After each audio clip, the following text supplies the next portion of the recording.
Време е да преминем към частта с осмислянето на презентацията. Аз ще си позволя да бъда първия реагирал, понеже а, успя да прикове вниманието ми и да предизвика както интелектуални, така и емоционални реакции. Преживях я доста дълбоко.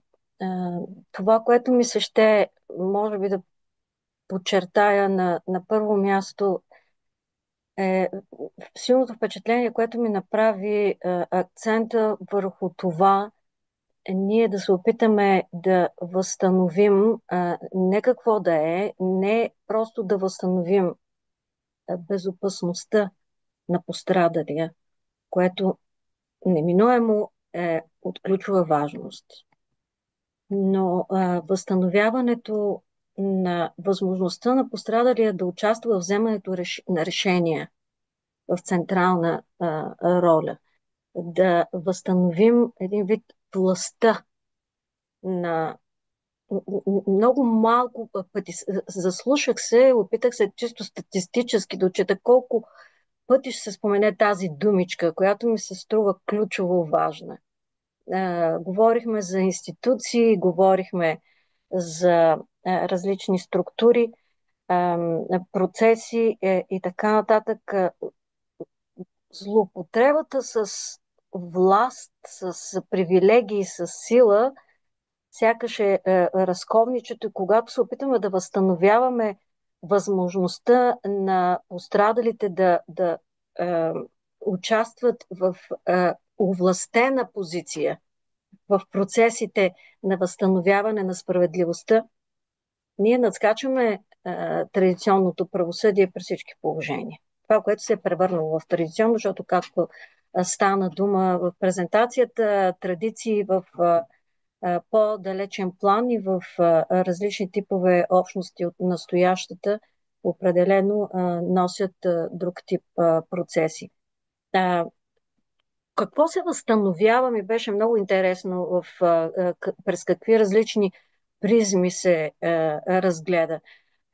И за мен наистина не на последно място застана възможността самия ответник да присъства да може да присъства в общността безопасно.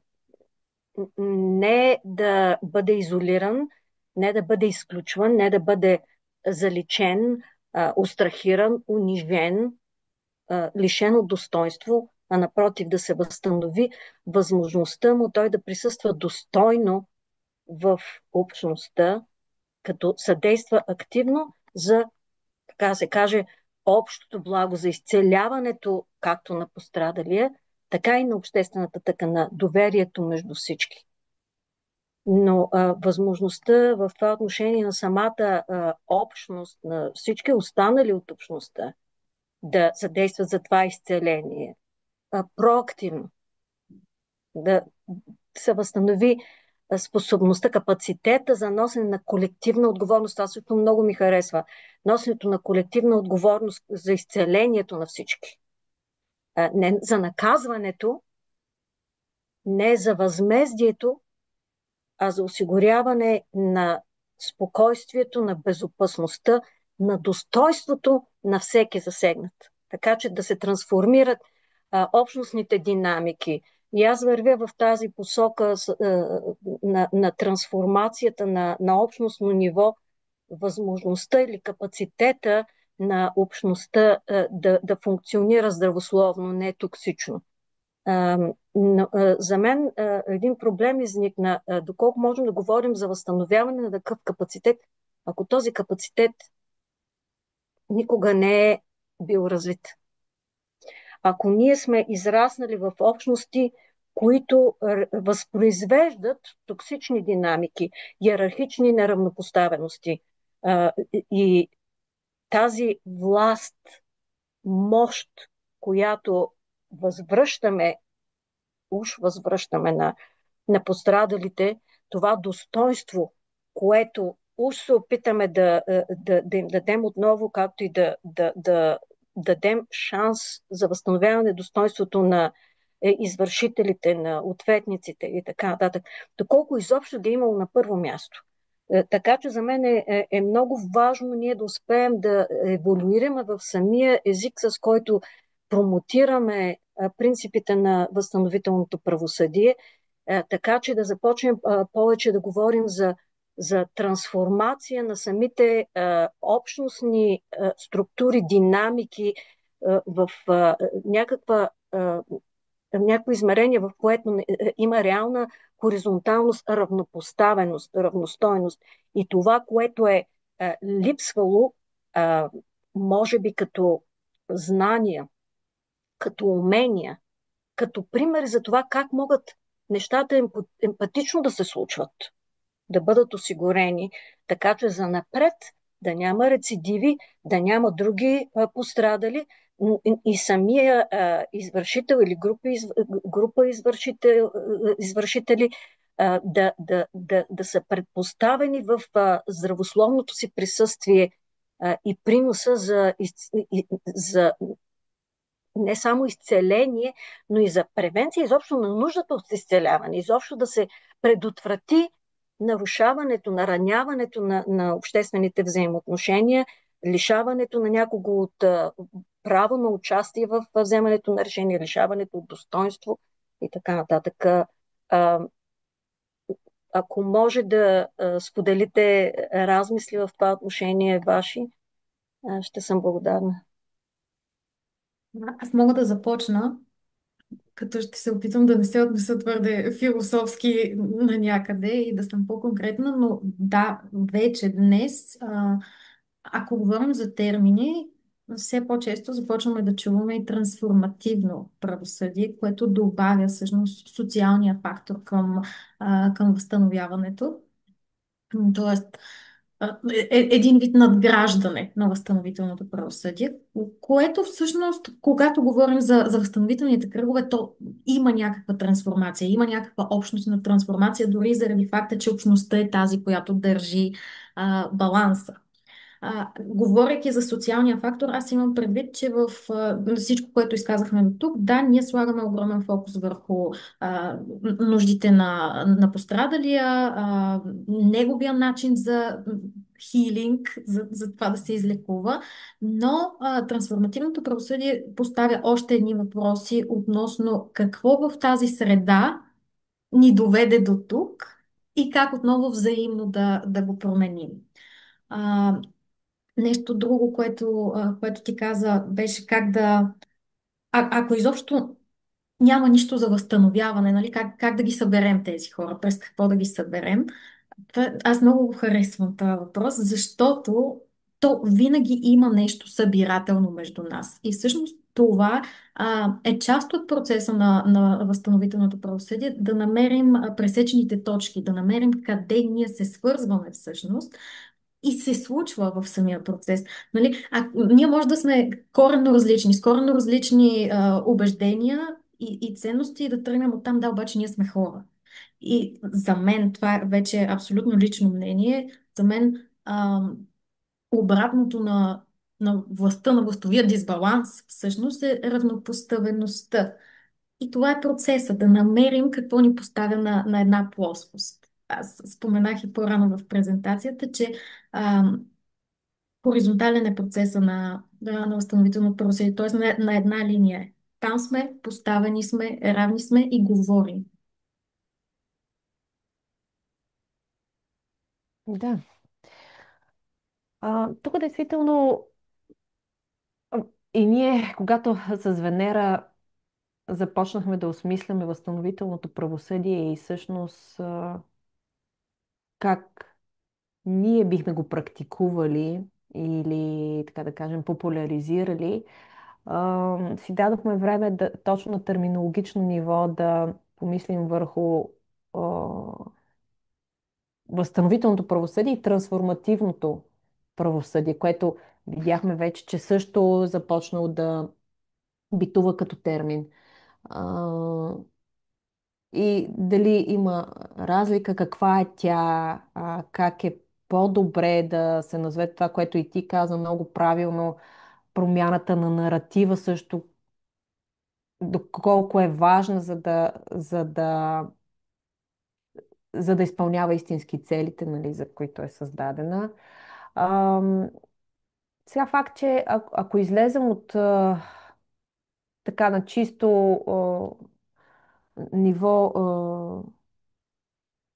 на думите, на тази семантика на думите, а, ние, нали, в крайна сметка си казахме, окей, ние сме така фасилитатори, влизаме под някаква форма на практикуващи нещото, не толкова, нали, на изследователи на нещото и си казахме, окей, ние ще ползваме този термин възстановително правосъдие, защото така е започнало, така е стартирало всичко, хората го свързват вече с нещо по-конкретно.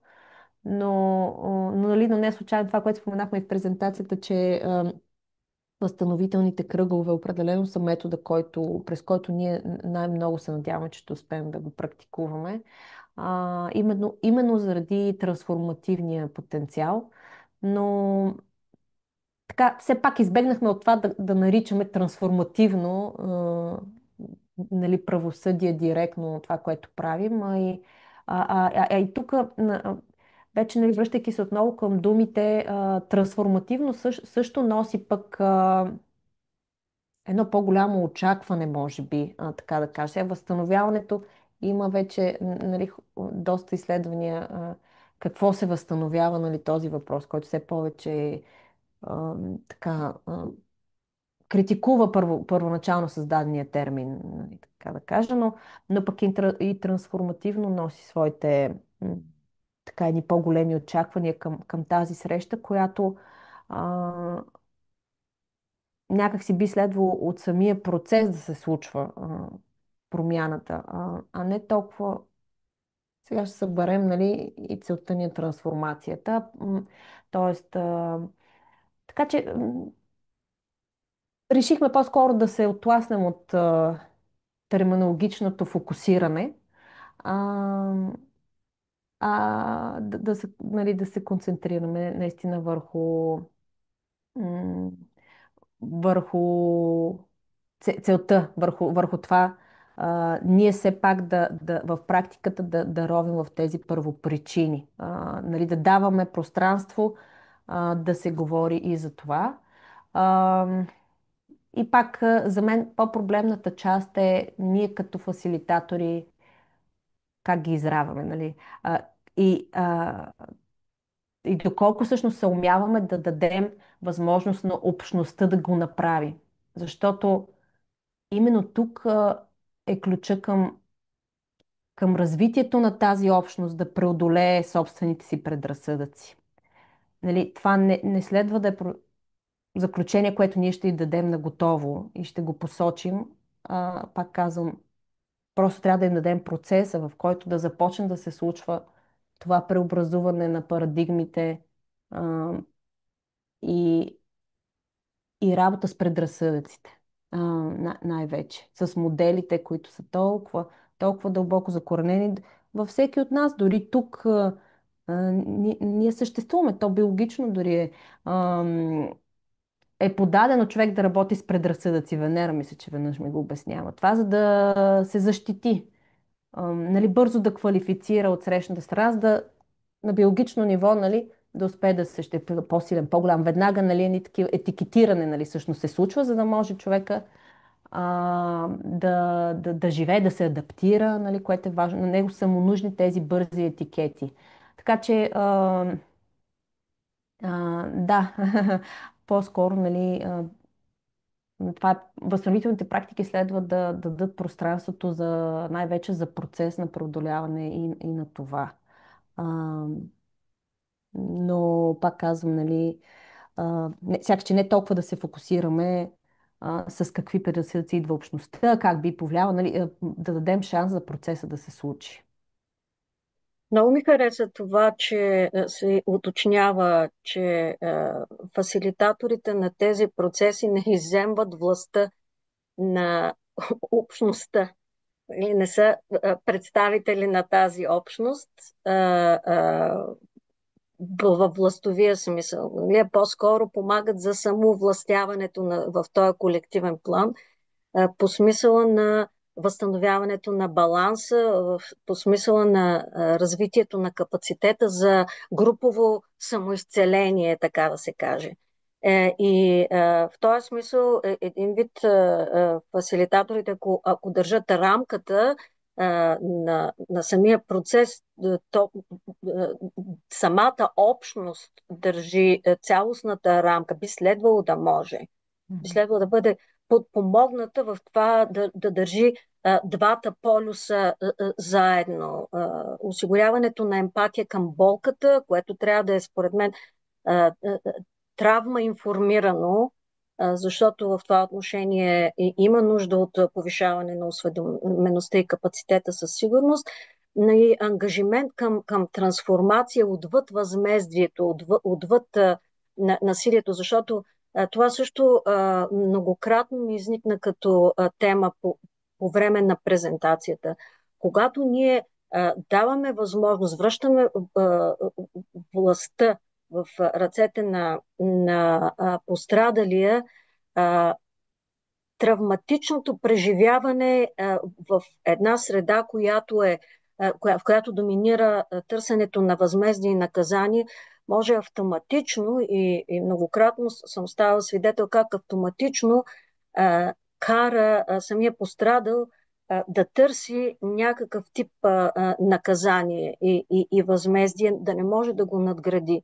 И тук общността е важно да го валидира това като емоционална реакция, но в същото време да осигури реална безопасност и грижа и възможност за надскачане на тия доминантни наказателни тенденции, да помогне да се намери път, който не превръща болката в още болка, допълнителна болка, разпад на общността чрез изолиране, канцелиране, стоунволинг и какви ли не модерни термини за разпад, а, а, да осигури връзка и на двата полюса, емпатия към болката и ангажимент към трансформация, а не възмездие. Надявам се, че звучи смислено.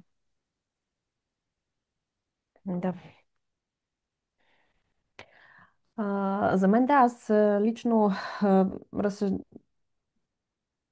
нали, мислейки много върху безопасността и осигуряването на безопасност и знайки за някои случаи, които са се превръщали именно в отмъщение. Нали, съгласие даже от страна на жертвата, на всички участници, така най-доброволно да се включат в възстановителна практика и реално, нали, на терен да се случи едно отмъщение. Така че това е много червена лампа, която ние като фасилитатори държим и сякаш, че нали, разковничето е по-скоро в превенцията и в много, много добрата подготовка. По никакъв начин не подценяване. Добрата подготовка на една такава среща и всъщност, както и разказахме, да се отдели нужното време и въобще за преценката, както ние си го наричаме като екип, на възстановителния потенциал в този един момент. А, така че, да, това е част от нашия отговор, но това е изключително важна тема, точно, нали, за да успеем да работим по целите, които има възстановителното правосъдие в една среща, не по някакъв начин да затвърдим един всъщност една негативна практика. Това го казвам и в контекста на възстановителното, особено в България, като нещо сравнително ново. Да, хора са чували за него, практикували са го под една или друга форма, но то далеч не се практикува. И някакси, разбирайки, че България е в това начало, ние не искаме, нали, да стартираме с нещо, което бързо да се превърне в негативна практика. И затова наистина и като така послание към всички, които са решили да го практикуват под една или друга форма, то е това, нали, да се подготвя внимателно за да не се, за да не, нали, да се обърне общественото мнение срещу практиката и така, тя така и да не успее да се реализира.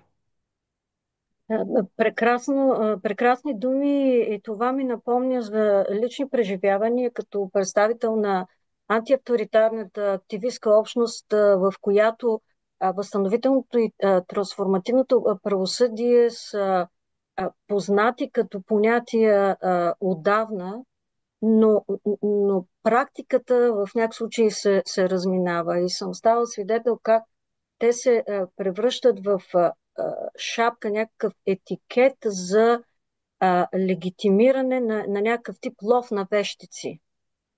Един вид репродуциране, възпроизводство на доминантната система за а, постигане на уж справедливост, пък в същото време те са някакъв тип наказание, канцелиране, изолация и така нататък. Тоест, един вид наказателно правосъдие, тип направи си сам. Така че развиването на капацитета и улесняването на процесите на развиване на този капацитет и удържането на рамката в тази здравословна, нетоксична здравословно нетоксично измерение е изключително важно и на практика това, което съм си представила по-скоро и със ужас съм наблюдавал, че не се случва по определени причини, които в момента нямаме възможност да анализираме в повече детайли, но хора, които са на ценностно ниво съгласни, че не бива да се изпада в наказателни процедури, в това да се разпада допълнително ще и така нататък, на практика сякаш не успяват да постигнат това. Ето, например, в някои колективи, когато пострадалия настоява за публично наказание или канцелиране, изключване на човек, който е привидян като носител на вреда, би могло да се проведе диалога. Какво би направило това за теб по-безопасно с обръщане към пряко пострадалия? Какви други форми на сигурност можем да изградим заедно? Можеш ли да поемаш ангажимент за груповото изцеление по този смисъл? Как можем да намалим риска, без да изолираме или унищожаваме човека, който е причинил вредата и същевременно да ти помогне да се чувстваш безопасно и пълноценно? И тези въпроси могат да пренасочат разговора от наказание към нужда, но трябва да имаме капацитет да ги зададем адекватно и да не изпадаме пък в някакъв натиск към пострадалия. Ти си длъжен или длъжна да реагираш по един какъв си начин, да се изправиш лице в лице и да го държиш за ръчичка, докато се научи да се държи подходящо. Или пък да не се изпадне в другата клопка на вторичната виктимизация, травмирането. Да се ретравмира човека, да трябва да преживява отново и отново, защото общността смята за необходимо той да поеме също отговорност. Но тази отговорност за груповото изцеляване по смисъл на поемане на ангажимент за изцелителен тип действия трябва да се поеме от всеки един от участниците така ми се струва от личен опит и доколкото чувам и вие натам клоните. Благодаря. Аз тук се сещам и се връщам отново на подготовката, защото действително би следвало като фасилитатори предварително да се говори и да се даде време за говорене с всеки един от потенциалните участници, преди те да дадат съгласието си. Тоест да имаме едно информирано съгласие да получим. И какво би означавало това в контекста на това, за което ти говориш? Срещайки се ние с жертвата, би следвало и с всеки един от участниците. Ние следва като фасилитатори да обясним ясно какви са принципите и целите на възстановителното правосъдие. Това, за което ние ще се съберем. То ще разкаже и за гледната точка на извършителя, за участието, за отговорността на жертвата, за нейното участие вътре, за общността. и ще се даде възможност, нали, на този човек в тези предварителни разговори да зададе всички въпроси, които го интересуват. А така ние като фасилитатори през този разговор ще успеем да оценим пък потенциала. Дали сме в подходящ момент въобще да го проведем, или нагласите на жертвата, или дори на извършителя, който може да видим, че той не чувства, както го нарича на английски, genuine remorse, нали? Той не чувства някакъв вид, не Разкаяние. желая поправяне, разкаяние, да, точно така, разкаяние. А, нали, това нещо би следвало точно в фазата на подготовка да бъде много внимателно оценено и да се даде, пак казвам, пространство на всички участници да разберат добре, да бъде добре комуникирано целта на практиката каква е, да си зададат въпросите и също да разберем какви са техните нужди, нали? Да адресират на още този първоначален етап те своите желания в една такава практика. И тогава ние, нали, да направим и общата преценка, и съответно, нали, ако стигнем в една среща, да имаме много по-добра готовност как да се развие тази среща, включително от това, кой да започне нали, разговор или в каква посока да се говори, каква последователност. Аз бих добавила, че и е важно да го споменем, че възстановителният процес не работи автоматично добре, само защото си представяме, че правим възстановителен процес или възстановително правосъдие. Това е безкрайно информиран процес, т.е. На всяко едно ниво е добре да бъдеш информиран. Добре информиран фасилитатор, информираност за травмата, информираност за културния бекграунд на самите участници, включването на максимално много гласове, които всъщност да държат този баланс, от който се нуждаем. И относно поемането на колективната отговорност и колективното изцеление, колективното лекуване. Ами, ние, ако говорим за разкъсана общност, за разкъсана социална тъкан, аз най-лесно си го визуализирам, като си представя един лист хартия в офиса ми, например. И в листа хартия съм направила една дупка с химикалката си, т.е. късам по средата. И този лист аз мога да пиша от лявата страна и мога да пиша от дясната страна и мога да кажа, че там е цял. Обаче няма да ида да го занеса да си принтирам нещо на него. Тоест, листа ми трябва да бъде поправен. И от тази гледна точка всички имат нещо за възстановяване в общността. Всички имат нещо, към което да се върнат. Всички искат листа им да е здрав, да е цяло, да няма дупка по средата. Дори и тия в единия край, където може да изглежда сякаш нещата са здрави, но там стои нещо, което искам Мгм. да е добре, да е цяло. Така че информираност и колективна отговорност, ако трябва да обобщя процеса на възстановяване. Но отговорност не по смисъла на вина. Не. Колективно трябва да понесем вина и колективно трябва да понесем наказание. Отговорност по смисъла на поемане на ангажимент за общото благо, за изцелението и за поддържането на здравословните взаимоотношения в рамките на общността с съответни устойчиви практики, структури, процеси, институции и така нататък. Нали? Точно така. Аз мисля, че това е много важен въпрос, защото чисто от практическа гледна точка, поемането на отговорността от общността и в моя опит преди всичко, когато са се обръщали към мен, независимо от това дали за възстановително правосъдие или за изцеляването от някаква травма, която винаги се понася и от общността. Мисля, че това, което е всъщност истински прави процеса възможен или невъзможен, е как се подхожда чисто практически. Нали, как достигат хората до вас? Нали, кой се заявява? Сега жертвата ли идва при вас и казва: искам този процес, общността ли идва при вас, извършителя ли идва, роднините ли идват, съда ли идва? Нали, как се случва този процес? Или това, което вие казахте и което е изключително важно, пак, че вашата цел е да се върне в ръцете на общността този процес. Ама какво значи общност? Нали? Коя е тази общност? как се очертава жертвата ли казва, ей това е моята общност, или ей това е засегнатата общност, извършителя ли казва, не, общността е еди кое си, съда ли казва, ей това е общността, сега я съберете.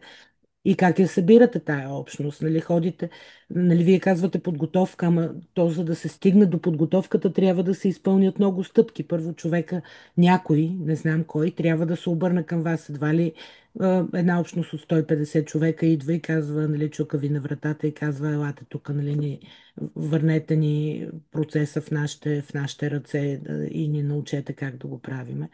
А, Това им предвид на чисто на микронивата, как се случват нещата, защото голяма част от смисъла на това видео е да подарим един такъв, то не е наръчник, да подарим едно описание на процеса на общностите, които и да са те, за да могат те да поемат тази функция, евентуално да ви търсят, когато виждат, че имат нужда от още разбиране и още умения и може би някаква медиация, фасилитация и така нататък. Аз мога да отговоря за частта за общността. Под общност не разбираме всички жители на моя квартал днес, например. Под общност разбираме социалния контекст, който е засегнат. Тоест всеки, който е пряко или косвено засегнат от това, което се е случило. Което означава близки хора на страните, може да означава дори някакъв вид институция, тъй като ние с Мария сме фокусирани в работата с младежи, с млади хора. Това може да е училището, институцията, която е заинтересована, да е училището и да е тази общност, или работното място, защото нещо се е случило там, или да някакъв вид местна организация. Тоест, общността е тази социална тъкан, която е пряко засегната от случилото си. А, как комуникираме с общностите? Това пък е нещо вече, което ние сме говорили през себе си, т.е. дали поемаме някаква заявка, дали някой ни търси и да, до голяма степен може да можем да поемем такава заявка като фасилитатори, оттам насетне вече да следваме целият процес за оценката на възстановителния потенциал, оттам насетне фасилитатора да се свърже с участниците, които биха имали интерес да се включат във възстановителния кръг. Но общността е не всичко и не всички, а хората, които са засегнати. И аз тук може би малко да допълня по техническата част, нали, това, което питаш, кой ви търси, как да ви, нали, намери, какво се случва. Действително, нали, не сме хората, които ние ходим и търсим конфликтите и си предлагаме услугите. Работим по заявка. Първо най-общо, нали, това трябва да е ясно. Тази заявка може да изходи от всеки един, който се чувства засегнат по някакъв начин от конфликт. Дали ще е жертвата, както ти спомена, дали извършителя, можем да бъдем потърсени от всеки. Може това да е и институция. Нали, както се случва в модели от други страни, нали, такава мярка може да бъде назначена от съда в рамките на едно наказателно дело. Така че абсолютно ние считаме, че от гледна точка на заявката, нали, разбира се, тя може да бъде прията от всеки един човек или институция, които по някакъв начин са засегнати от този конфликт. Оттам нататък, обаче, нали, много добър въпрос. Как избираме коя е общността? Жертвата ли ни казва, ето това е общността, която трябва да се включи, извършителя ли? Не, нали, не ни казват те. Това, че заявката идва от някой конкретен, абсолютно не значи, че ние ще правим интервенция, която е насочена към някаква форма на негова терапия. Нали, не е това. Възстановителното правосъдие, възстановителната практика не е това. И точно в този един момент и на заявка е нашата роля да обясним отново принципите, това, за което си говорихме, какво би се случило. Нали? Те идват с тази заявка, но ние казваме, ето това е подходът, през който работим, това са принципите, които целим. Предстои ни да разговаряме с всеки един, който или вие, или и ние, или и други от участниците, с които разговаряме, счетат, че са засегнати по някакъв начин от конфликта, по повод на който ти ни търсиш. Тоест, тук определенето на участниците, включително представители на общността, не става единствено от подаващия заявката, нито от някой конкретен участник. Става от всички участници, които ние започваме да събираме, нали, след тази заявка. Като в някои по-големи възстановителни кръгове, това го споменах и в началото, дори се търси участие на хора, които на пръв поглед, нали, не са така пряко засегнати, но те се интересуват от темата. Това може да е правозащитна организация на национално ниво, може да е полицията, просто като полиция, която да има нужда да разбере първопричините за някои фактори. Нали. При по-големите възстановителни кръгове, нали, тук може да се търси един такъв дори публичен модел, т.е. да се обяви по някакъв начин, че ще се случи тази интервенция, ако бъде преценено за подходящо. Нали. Това не е някаква самоцел. Нали. Това е нещо, което се извлича от динамиката, нали, след получаване на заявката и след започване на проучване, нали, кой е този кръг. Понякога, понякога самата заявка може да е на това едно по-глобално ниво. Тя да иска говоренето върху тема, от която всички са заинтересовани. Тоест да нямаме това така малкото семе, нали, от малката динамика между конкретни извършител, жертва, които, нали, завихрят вече кръговете около тях, да имаме просто тема, нали, без конкретен конфликт или без престъпление, което, нали, да е квалифицирано като такова, просто тема, от която се интересуваме. Понякога може и това да е.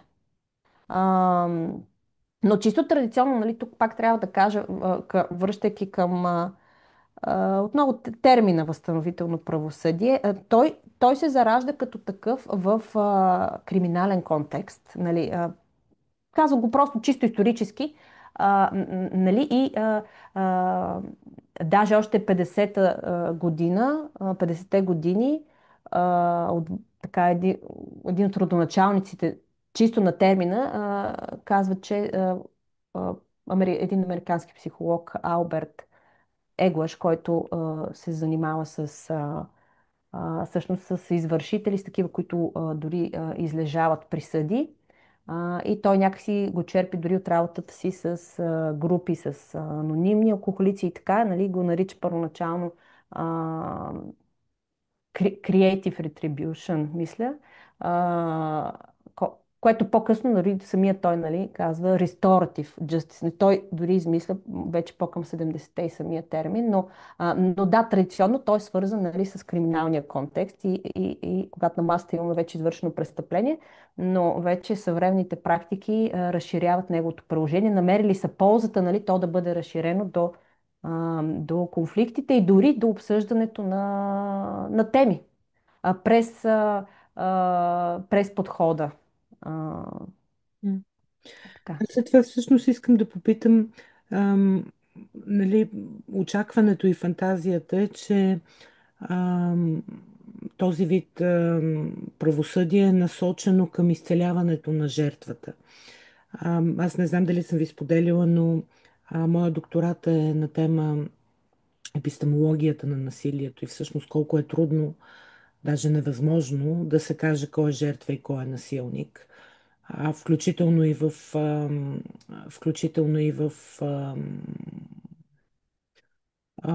правосъден контекст, от гледна точка на нормалното правосъдие, на нормалното, на традиционното, на конвенционалното правосъдие.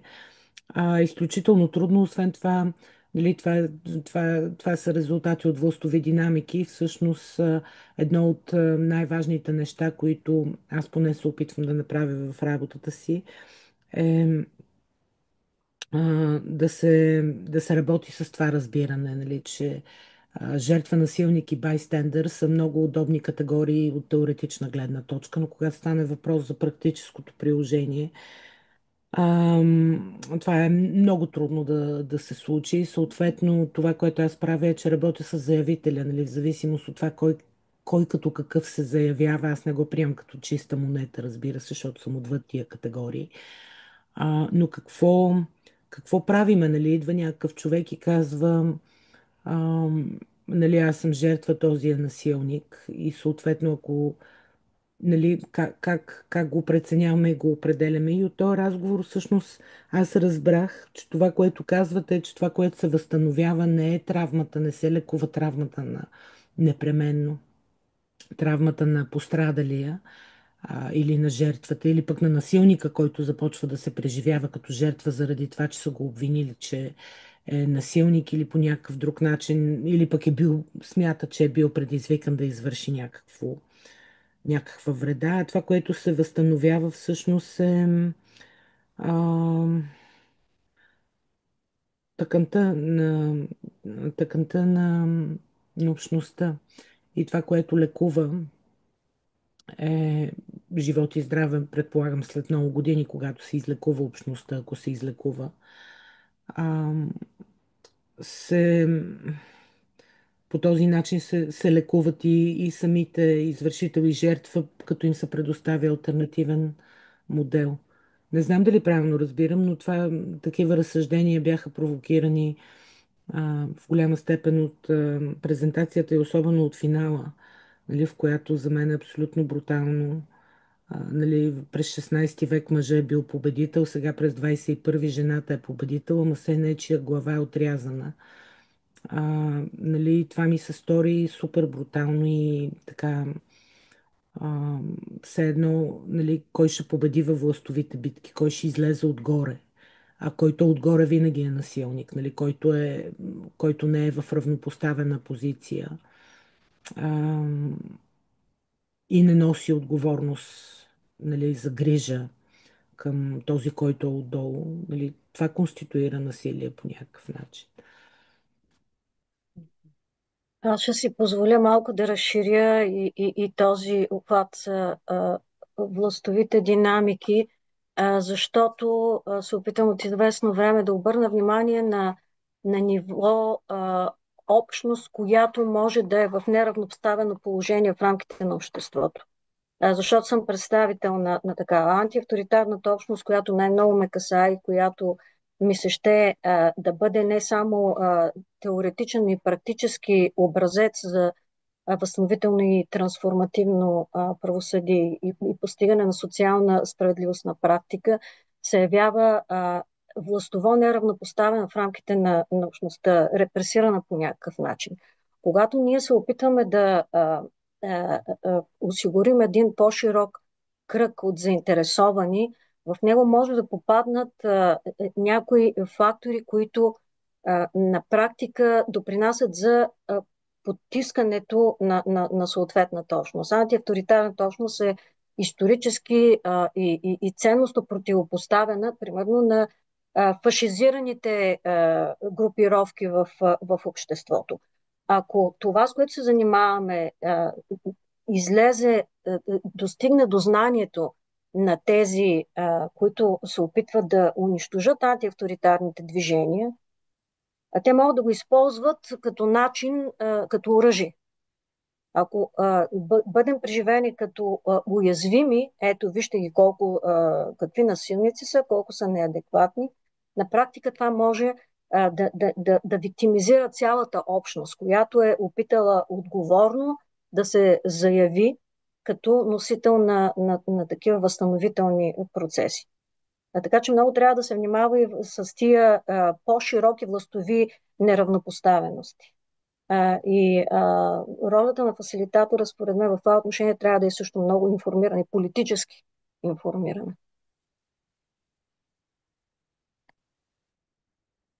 Но да, ако мога да се върна към въпроса ми, всъщност е как се случва възстановителното правосъдие, ако няма съдебно решение, кой е насилника, кой е жертвата, какъв е смисъл от целия процес, нали, да се разкая, който е набеден или пък заслужил насилник, или жертвата да научи някакви неща, или общността като цяло, или да се възстановят, или да се трансформират отношенията по такъв начин, че сами по себе си те да изключват насилие, т.е. Да бъде възстановен властовия баланс. Нещо такова.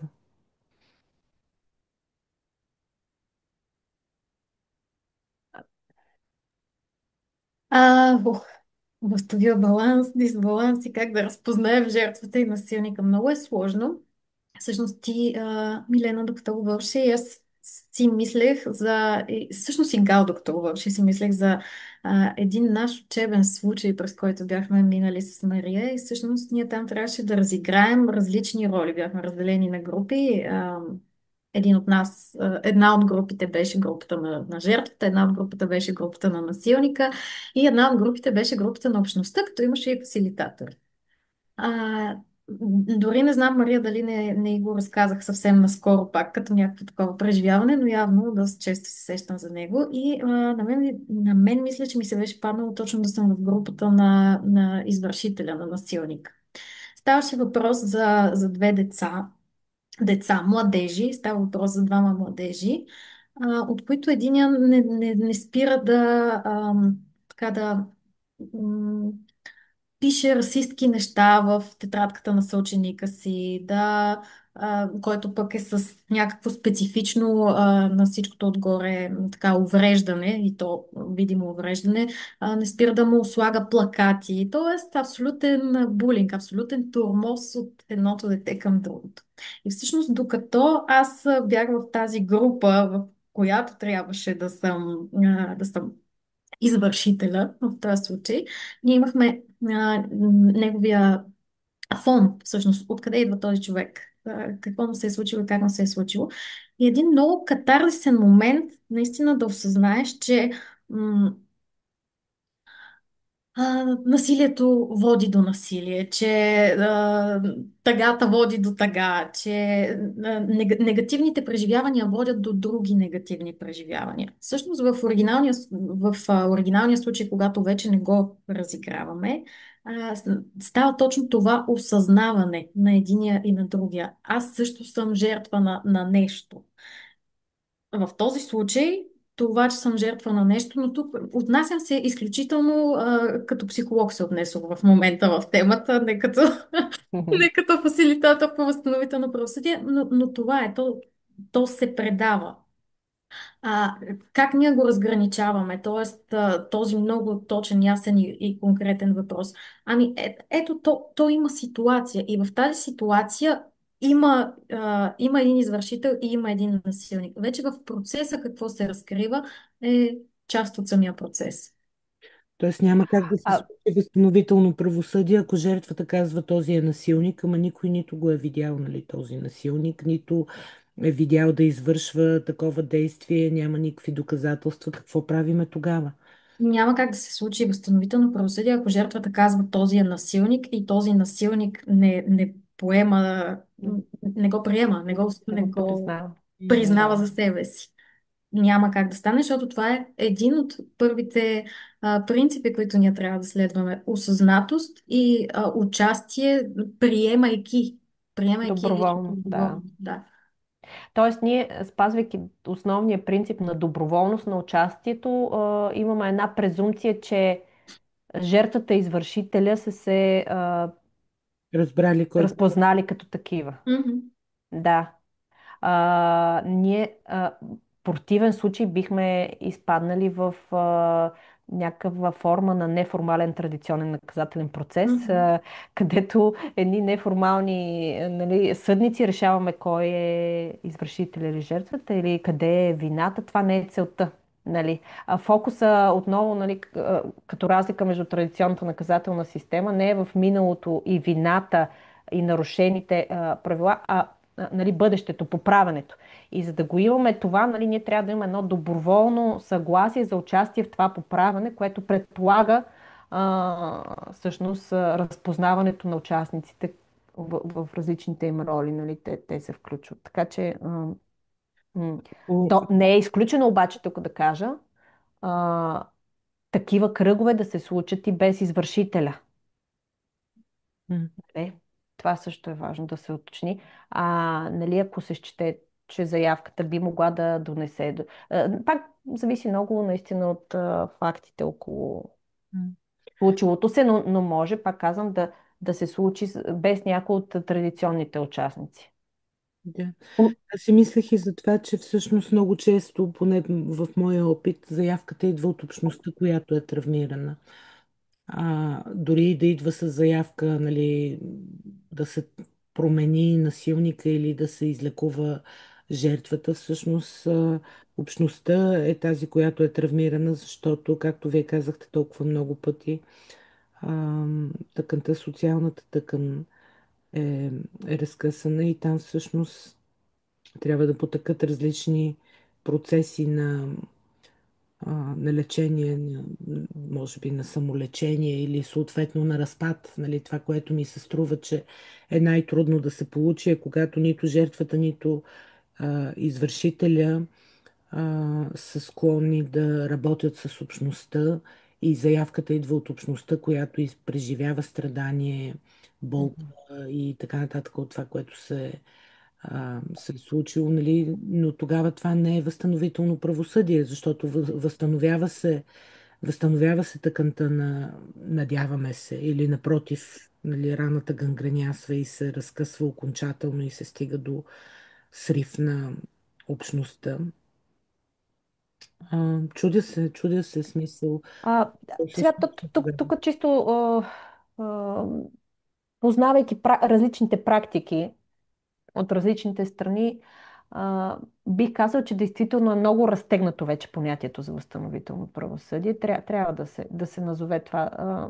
Дали като проблем, не знам. Това де първа нали, работят с него и теоретиците. А, и, и, и, и факт, че да, това, което казах, кръгове и другите методи на възстановителното се забелязват без участието, нали, на всички традиционни участници, без участието по някой, както казах често, нали, само общността, която иска по някакъв начин да възстанови, да работи все пак с първопричините с нещо, нали, без да участват извършител, жертва. Действително под всякакви форми вече може да се види. Кръгове, които подкрепят пък само извършителя. Жертвата не се включва тук. Идеята по-скоро е една доверителна мрежа да се създаде около него и да се фокусира върху поправянето му, нали, много силен фокус там. И това сме го имали на обучение. Но пак казвам, ние тук вече е въпрос на избор. Нали, ние като професионалисти избираме да работим с всички тези участници. Нали, намираме смисъл, нали, да вложим усилията си, така да го кажа, при събирането на всички от извършител, жертва, общност, по-тясен, по-тесен кръг, по-широк кръг, нали, за да постигнем тази трансформация, която вярваме, нали, че има като потенциал практиката. Но пак казвам, това е наш избор. Това по никакъв начин ние не отричаме резултатите и положителния ефект от всички други интервенции. И ние също сме отворени да го правим. Особено когато виждаме, че има смисъл, а не някаква форма на самоцелност. Така че, да. Вие дадохте много примери, нали, исторически как възниква и на някои всъщност от примерите, които пропускате, са тези, които са характерни за нашите земи. Нали? Това не е нещо, не е някаква новост. България, бидейки част от Отоманската империя, има, била наследила и може би до ден днешен много. Сега някой ще се ядоса и ще каже как това ще е положителен пример, но всъщност махалите и съвета на старейшините всъщност в много голяма част са много положителен опит. Те като цяло са работили. По някакъв подобен начин имаше едни събрания на Офето, даже вече не си спомням как се казват, но които бяха по квартали, където нали, се експериментираше с някакви подобни подходи и много от тях отново успешни. Нали, аз знам за случаи на домашно насилие, в които извършителя е бил порицан от ОФ-ето, нали, на кварталното събрание или там каквото организира партия или не знам някакво движение имаше, което ОФ-ето, Отечествения фронт, то не е партията, там каквото беше. Но е факт, че тези практики по българските земи всъщност са Да, да. отхвърлени най-вече, защото заради мощната патриархалност на такива общности. Така че една общност може да заяви, вие с Гал до някъде го обсъдихте този въпрос, нали? Една общност може да, сега го правят това жените пред блока, нали? Общо взето те изпълняват такава функция. На мен лично ми се случи всъщност да ми бъдат изключително полезни, когато един човек ме нападаше и така заплашваше. И всъщност аз това, което направих, беше, че се обърнах към общността. И те се погрижиха и за двамата, нали? Не позволиха да се случи някаква садомазохистична война, където да свършат, нали, на живот и смърт единия, докато умре, нали, дали Медуза или кой беше там младежа, ще му падне глава. Персей. Персей, да. Аз се чудя, защо пък не Посейдон ми Персей, нали, си го отнася. Нали, това също е доста интересно. А, но в крайна сметка, да, това ми е питането и вие до някъде говорихте за него, нали, какво правиме с нагласите, с обвинителните нагласи, защото това е, нали, справедливостта, justice, е много често око за око, зъб за зъб, нали, това е класическия модел на разбирането за справедливост. Нали, че трябва на някой да му се извади окото, като е извадил око, или че трябва да му падне главата, като е рязал глава и всякакви такива неща, което е чисто патриархалното разбиране за справедливостта. Или да Аз, бъде унижен, да. като се накара да се покае, нали? Нали? Защото в покаянието това да накараш някой да се покае, има много голяма доза да го унижиш. Мгм. Аз мисля, че ние до някъде отговорихме. Мария, не знам дали ти взимам думата. М, Мисля, че ние до някъде отговорихме през голяма част от другите въпроси, през м, които имахме. М. А, Най-важният елемент, аз тук отново ще се върна към принципите на възстановителното правосъдие. Не е магически процес в никакъв случай и м, не случайно е толкова структуриран процес. А, Добре информирания фасилитатор, отново към това се връщам, той следи за тези властови неравенства. Той е абсолютно неутрален човек, в никакъв случай не е съдник, в никакъв случай не казва ти си виновен, ти не си. Той следи за властовите неравенства и абсолютно може да прекрати дори процеса, ако те не могат да бъдат овладяни м, в самия процес. Тоест, ако не се случва, то няма възстановяване всъщност. Отново, съжалявам, ако се повтарям, но отново, доброволното и информирано съгласие, на което толкова се държи, те не са гаранция за нищо, те не са гаранция, че няма да се случи. Ей сега, включвам, както Мария даде един пример, включвам се в този процес, обаче защото искам да накажа някой си, но когато го съчетаеш с информирания фасилитатор, който знае за какво да следи, тогава има голям шанс наистина това да бъде овладяно. Дори някой да влезе с такава умисъл. А, Информираността на общността. Тоест, преди самата практика хората е добре да знаят в какво се включват, защо се включват в целия процес, да имат време да осмислят всъщност какво е това. Има някаква доза сега обсъждане на ценности, на граници, на гласове, т.е. Има си едни такива процеси, следвайки принципите на възстановителното правосъдие, които да стоят като а, сейфгардинг на това процеса да не се превърне наистина в а, посочване с пръсти, порицаване и една война. мгм. Аз съм... А, Да, извинявай, Мария. а, аз исках само да допълня а, нещо, ако успея и да се хвана за част от нещата, които каза. Ам, И да добавя тук нещо, което мисля, че е особено важно. А, и това е функционирането, нали, на подхода на възстановителното правосъдие и на традиционните наказателни системи паралелно, без да се изключват едно от друго. Защо е важно или важно поне на този етап от развитието на човешката цивилизация? А, Защото ако кажем, че възстановителното би заменило а,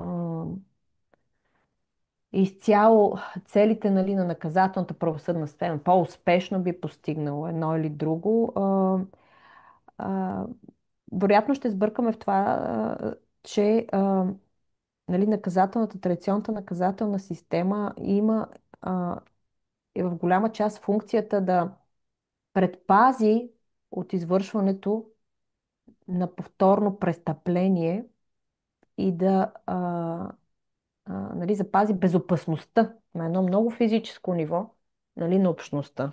Така че ние тук да не забравяме, че има едни престъпления, които ам, да накажеш, да изолираш по начина, по който наказва традиционната правосъдна система, е необходимо, за да предпази общността и нейното физическо съществуване, нали, и здраве и живот, най-общо казано. И в този смисъл е важно те да се възприемат като паралелно съществуващи и да, може би ако при един, нали, добре прилаган, позитивно прилаган модел на възстановителното правосъдие, то все повече да отмества, нали, тази така самоцелно наказателна функция, която много често има традиционното правосъдие в някои случаи, особено пък в по-леките престъпления. А, и, а, но все пак, ако си представим пък един свят, в който казваме, не, изцяло заменяме, нали, с възстановително правосъдие, защото то със сигурност, нали, така с времето по-добри резултати ще даде, може да оставим впечатлението у някои извършители, че това, което са направили, остава безнаказано. И че м- някакси имат карт бланша след известно време да го повторят, независимо колко тежко е било това, което са извършили. Така че тук наистина трябва да се отчете силната роля на традиционната наказателна система в посока безопасността на цялото общество. И това, нали, така да се разбере ясно. То някак си малко имаше такъв елемент, в който си представяхме, че ще има и един разговор за това какво прави възстановителното правосъдие, което пак е техника на фасилитация на процеси, и какво прави процесната фасилитация, най-общо казано, която ам, поне както аз се разбирам, нали, като психоаналитично информирана практика. Ще видим дали ще има такъв разговор, но ми се искаше да кажа, че едно от нещата, които може би са полезни за възстановителното правосъдие, е идеята от процесната фасилитация, че стремежата да се възстанови властовия баланс, т.е. да се даде равностоен, не равностоен, равнопоставен глас на всички страни, за да могат те да участват в откриване на истината и в този процес, нали, да се постигне някакво лечение, като а, може би една от най-силните теории е това за това как функционират групите, когато са травмирани, независимо дали от това събитие или това събитие е резултат от предходно травмиране на съответната група или общност. И отново всъщност лечението и изцелението се случва не с някакви магически техники на травма-информирано лечение, а се случва през самия акт на етично отношение, т.е. етиката и любовта, нали, защото любовта е всъщност по същество етично отношение, не е някаква страст или някакви такива неща. А всъщност през етичното отношение и през задаването на модел на отношение и на даване на възможност на всеки да участва а, в процесите, така че да се подсили неговата позиция или перспектива, е може би основното, което сработва като изцеление. Много трудни, много тежки теми. Нямаме много време да довършим този разговор. Може да си направим отделна среща. Изключително сме ви благодарни за страхотната подготовка. Изключително сме благодарни и за това, че сте налични като ресурс. Надявам се да ставате все по-налични и все по-известни.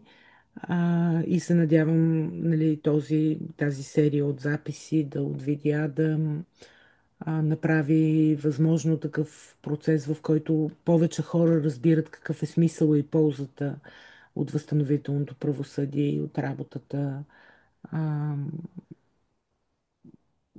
от тази перспектива. Благодаря ви. Да, и ние благодарим така за инициативата м, и се надяваме в България а, за в бъдеще все по-често да си говорим за възстановително правосъдие, трансформативно правосъдие а, и някакси все по-често да го виждаме и в практиката, не само в говоренето и теорията. Така че да си пожелаем, нали, сега в седмицата на възстановителното правосъдие това, това бъдеще за България, да имаме а, повече от възстановителното правосъдие в България. Благодаря ви и аз за ползотворния разговор и за всички тези мисли, които провокира. Сутринта преди да започнем, аз ви казах, че според мен имаме нужда от такива разговори, особено докато стигнем до практиката и се радвам, че се случи. Добре, благодаря и до нови срещи. Може би нови разговори, може би нов опит. Успех ви желая и честит празник! Честит празник!